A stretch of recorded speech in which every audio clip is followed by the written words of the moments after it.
தேவனுடைய நாமத்துக்கு மகிமை உண்டாவதாக.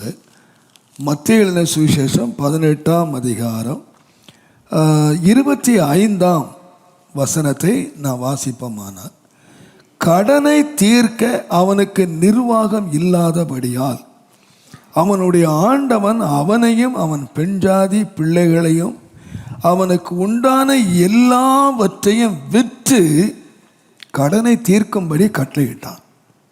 அப்பொழுது அந்த ஊழியக்காரன் தாழ விழுந்து வணங்கி, ஆண்டவனே, என்னிடத்தில் பொறுமையாயிரும், எல்லாவற்றையும் உமக்கு கொடுத்து தீர்க்கிறேன் என்றான். அந்த ஊழியக்காரனுடைய ஆண்டவன் மனது இறங்கி அவனை விடுதலை பண்ணி கடனையும் அவனுக்கு மன்னித்து விட்டான். நான் இதுலேயும் உங்களை வாசித்திருக்கேன். ஆனால் நேற்றைக்கு ராத்திரி ஆண்டவர் ஸ்பெசிஃபிக்காக இந்த வசனத்தை வாசிக்க பண்ணி ஆண்டவர் சொன்னார், ஒரு மனுஷனை ஆண்டவர் சந்திக்கிறார். அந்த மனுஷன் யாருன்னா கடன்காரன். அவன் கடனை தீர்க்கணுமானா எதெல்லாம் விற்கணும்னு கேட்டிங்கன்னா, வேதம் சொல்லுது, பெண்ஜாதியை விற்கணும், பிள்ளைகளை விற்கணும், அவனுக்கு உண்டான எல்லாத்தையும் விற்றாதான் என்ன தீரும். அவ்வளோ கடன்காரன். ஒரு கடன்காரன் நான் பார்க்குறேன். அவர் சொல்கிறாரு, உன் பெண்ஜாதி, உன் பிள்ளைங்க, உனக்கு என்னென்ன இருக்கோ அத்தனையும் விற்று உன் கடனை தீருன்னு. அவன் சொல்கிறான், ஆண்டவனே மனதிறங்கும், நான் எல்லாவற்றையும் நான் கொடுத்து தீர்க்கிறேன் என்று சொல்லுகிறான். வேதம் சொல்லுகிறது, ஆண்டவர் மனது இறங்கி அவனை விடுதலை ஆக்கினார். எதிலிருந்து விடுதலை ஆக்கினார்னா, அவன் கடன் தொல்லையில் இருந்து ஆண்டவர் விடுதலை ஆக்கினார். இன்றைக்கு ஆண்டவர் ஸ்பெசிஃபிக்காக என்னுடைய உள்ளத்தில் தேவன் மேல் உள்ள வாஞ்சையில் இருக்கு, நீ என்னை விடுதலை ஆக்குவேன் என்று சொன்னால், ஆண்டு எதில் விடுதலை ஆக்குறார்னா, உன் அடிமைத்தனத்தில் இருந்து மாத்திரம் அல்ல, உன் கடன் கொஞ்சம் அல்ல. என்ன கடன் தெரியுமா? நீ உனக்கு உண்டான எல்லாத்தையும் விற்று உன் மனைவி பிள்ளைகளை விற்றா கூட கடன் அடைக்க முடியாது. அந்த மாதிரி கடனுக்குள்ளே இருக்கிற ஆண்டவர் சொல்கிறாரு, உன் மேலே மனதிறங்கி நான் உன்னை விடுதலை ஆக்கிறேன்ப்பா. நீ படுகிற வேதனையை, நீ எல்லாத்தையும் விற்றா கூட கொடுக்க முடியாத கடன் இருக்கு பாரு, அதில் இருந்து நான் உன்னை விடுதலை ஆக்குவேன். வேதம் சொல்லுகிறது, கர்த்தர் அவனை ஆசீர்வதிக்கிறதுனால் வானம் திறந்து அவனை ஆசீர்வதிக்கிற ஆசீர்வாதத்தில் ஒன்று, தேவனுடைய நாமத்துக்கு மகிமை உண்டாவதாக, நீ கடன் கொடுப்பாய். நீங்கள் வேத புஸ்தகத்தை நீங்கள் வாசித்தீங்கன்னா, நெகேமியா 5ஆம் அதிகாரத்தில் இந்த கடன்களை குறித்து நான் வாசிக்கலாம். நெகேமியாவின் புஸ்தகம் தயவு செய்து 5ஆம் அதிகாரம் 2ஆம் வசனத்தை நீங்கள் வாசித்தீங்கன்னா, அவர்களில் சிலர், நாங்கள் எங்கள் குமாரரோடும் எங்கள் குமாரத்திகளோடும் அநேகரானபடியினால் சாப்பிட்டு பிழைக்கும்படிக்கு நாங்கள் தானியத்தை கடனாக வாங்கினோம். கடன் எதுக்கு வாங்கினாங்க? சாப்பிட்றதுக்கு. விசுவாசிகள் சாப்பாடு இல்லாதனால, வசதி இல்லாதனால சாப்பிட்றதுக்கு கடன் வாங்கினோம். நீங்கள் 5ஆம் அதிகாரம் 3ஆம் வசனத்தில், எங்கள் நிலங்களையும் எங்கள் திராட்சை தோட்டங்களையும் எங்கள் வீடுகளையும் நாங்கள் அடமானமாக வைத்து இந்த பஞ்சத்திலே தானியம் வாங்கினோம். அப்போ இவங்களுக்கு வீடு இருந்துச்சு, நிலம் இருந்துச்சு, இவங்களுக்கு தோட்டம் இருந்துச்சு, எல்லாம் இருந்துச்சு. அடமானம் வச்சே தொலைச்சிட்டான். ஒன்று பசிக்கு சாப்பிட்டு கடன் வாங்கினான், இன்னொன்று அடமானம் வச்சு தொலைஞ்சான். எனக்கு அந்த வார்த்தைகள் ரொம்ப ஆச்சரியமாக, அந்த ஆண்டவர் சொன்ன வார்த்தைகள். நீங்கள் 5ஆம் அதிகாரம் 4ஆம் வசனத்தை வாசித்தீங்கன்னா, ராஜாவுக்கு தீர்வை செலுத்த எங்கள் நிலங்கள் மேலும் எங்கள் திராட்சை தோட்டங்கள் மேலும் பணத்தை கடனாக வாங்கினோம். எதுக்கு? நீங்கள் டாக்ஸ் கட்டுறதுக்கு. ஒன்று சாப்பிட்றதுக்கு, இன்னொன்று அவர்கள் அடமானம் வைச்சாங்க.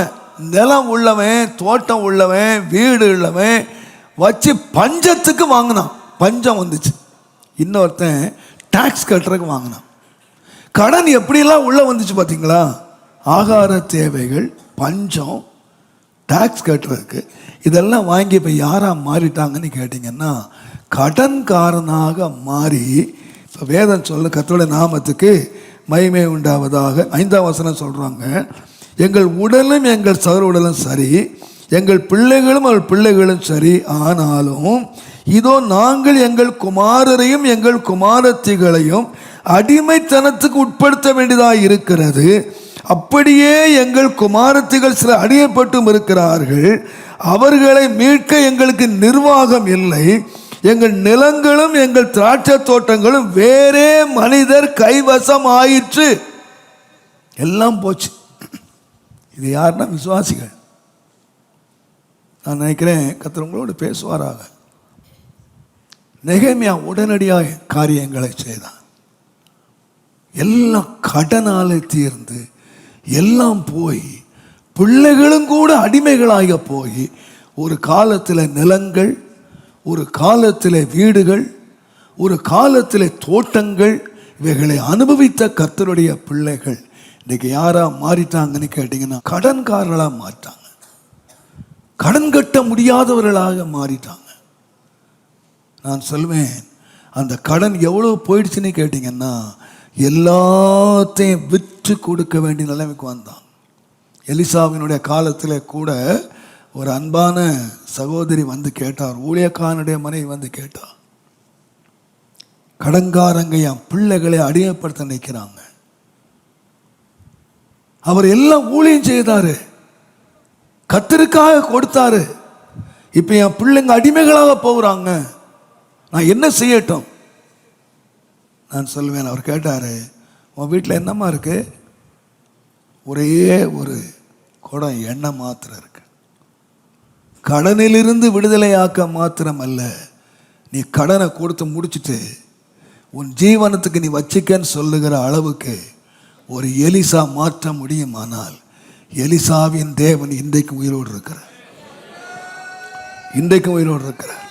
எனக்கு அதை யோசித்த போது என்னுடைய கண்கள் கண்ணீரால் நிறைந்தது. கடனை மாத்திரம் ஆண்டவர் அடைக்கல.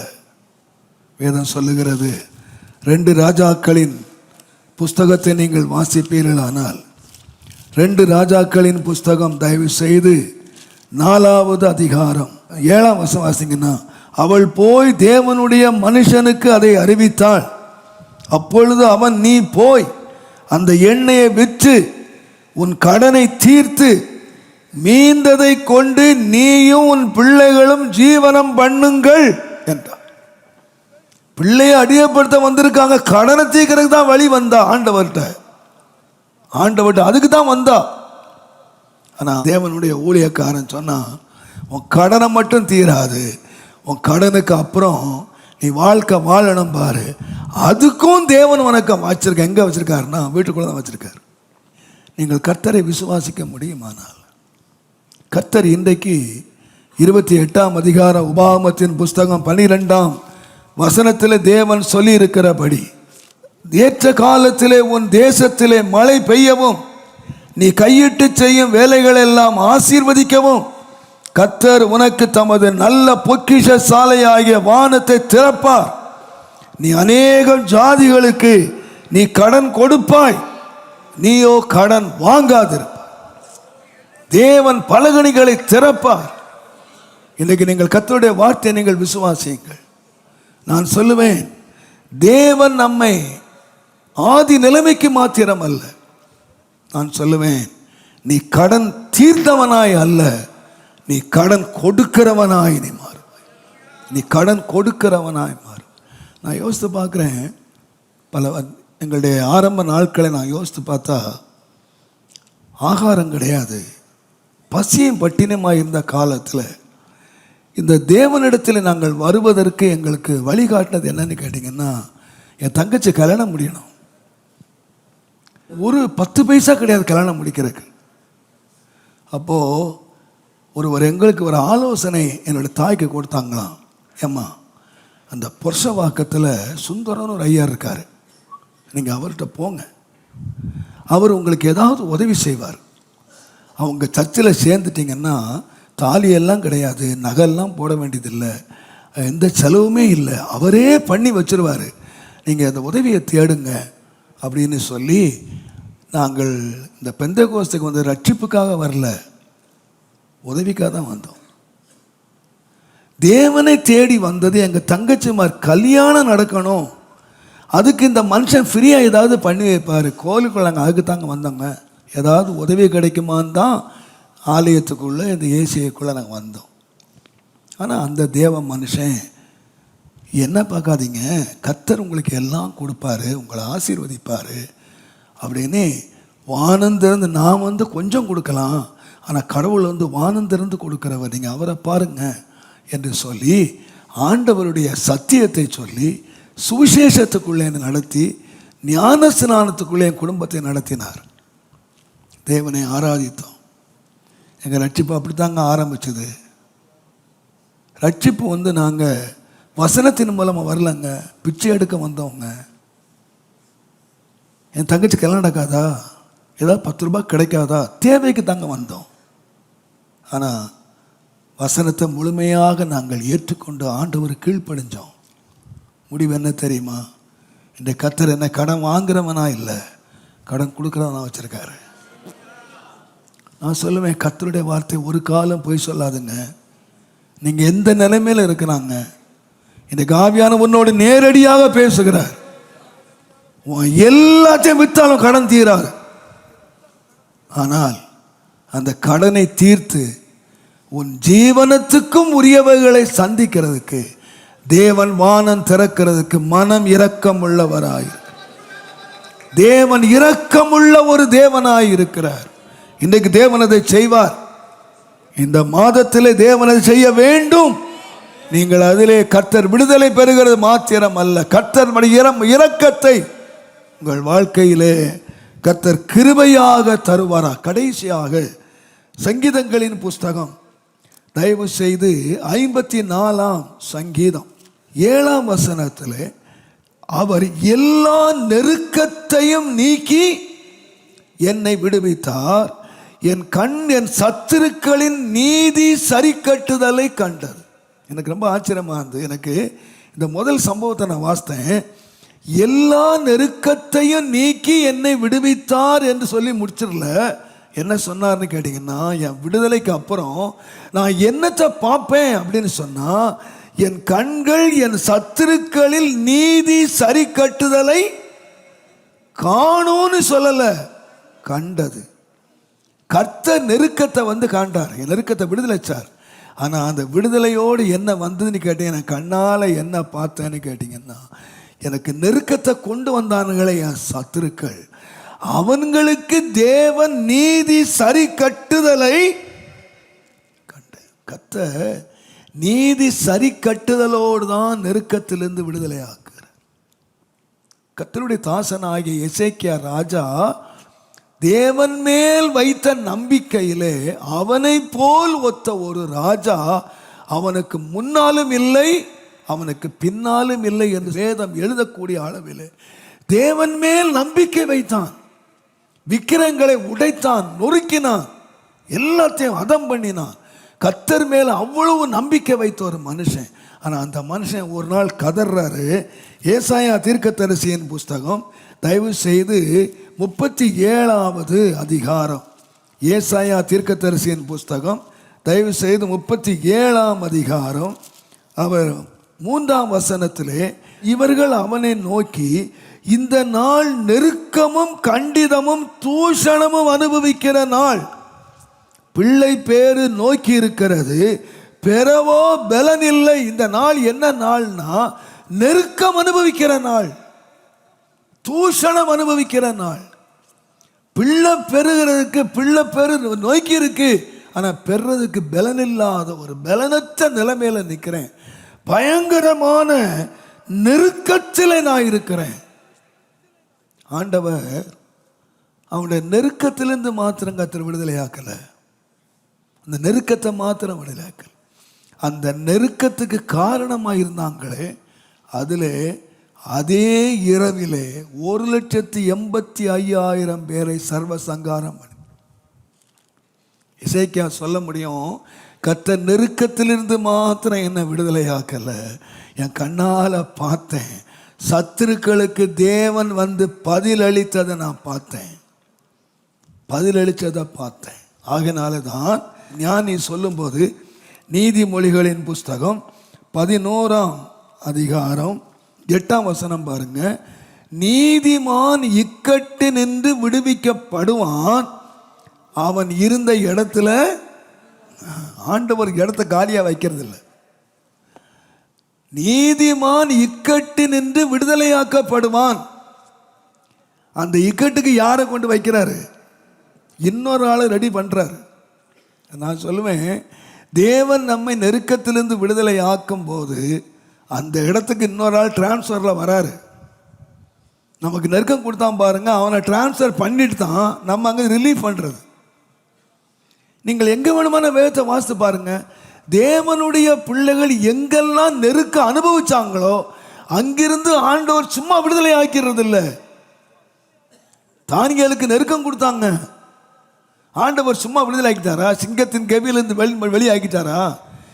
எவெல்லாம் நெருக்கம் கொடுத்தானோ அவனெல்லாம் அந்த இடத்துல டிரான்ஸ்ஃபர் பண்ணிட்டு தான் வெளியே கொண்டு வந்தார். வெளியே கொண்டு அந்த இடத்துக்கு நான் டிரான்ஸ்ஃபர் பண்ணிட்டார். உள்ள வாங்கப்பா எல்லாரும். முதல்ல அந்த போஸ்ட்டை ஒருத்தன் செய்தான், இப்போ நிறைய பேருக்கு அந்த அப்பாயின்மெண்ட் ஆர்டர் குடும்பமாக கொடுத்துட்டாரு. என் விதத்தில் ஆண்டவர் இதை வாக்குத்தத்தமாக கொடுத்த போது நெருக்கத்திலிருந்து கர்த்தரை விடுதலை ஆக்கினாரு. நான் விடுதலையை பார்க்கும்போது என்னத்தை பார்த்தேன்னா, எனக்கு நெருக்கம் கொடுத்தானுங்களே அவன்களுக்கு தேவன் பதில் அளித்ததை என் கண்கள் கண்டது. கர்த்தாரவே, என் வாஞ்சையை வளர்ந்தவங்க செய்யாரோ, சகலமும் திட்டம் பண்ணப்பட்டிருக்கிற உடன்படிக்கை என்னோடு செய்திருக்கிறீர் ஆண்டவரே. என் விசுவாசம் மாத்திரம் அல்ல, என் அறிவு மாத்திரம் இல்லை, என் பலன் மாத்திரம் இல்லை, ஆசீர்வாதம் மாத்திரம் இல்லை ஆண்டவரே, என் வாஞ்சை வளர்ந்தோங்க செய்யாரோ. என் வாஞ்சை வளர்ந்தோங்க வளர்ந்தோங்க வளர்ந்தோங்க. நான் எல்லா பயத்தோடும் சொல்லுவேன், அவன் என் மேல் வாஞ்சியாயிருக்கிறபடியினால் நான் அவனை விடுதலை ஆக்கி, என் நாமத்தை அவன் அறிந்திருக்கிறபடியினால் நான் அவனை உயர்ந்த அடைக்கலத்திலே வைப்பேன் என்று சொன்ன ஆண்டவர் இந்த பிப்ரவரி மாதத்திலே கர்த்தர் நம்மை எல்லாவற்றினின்றும் கர்த்தர் நம்மை விடுதலை ஆக்கிறார். எல்லார் கண்களை மூடுவோம்.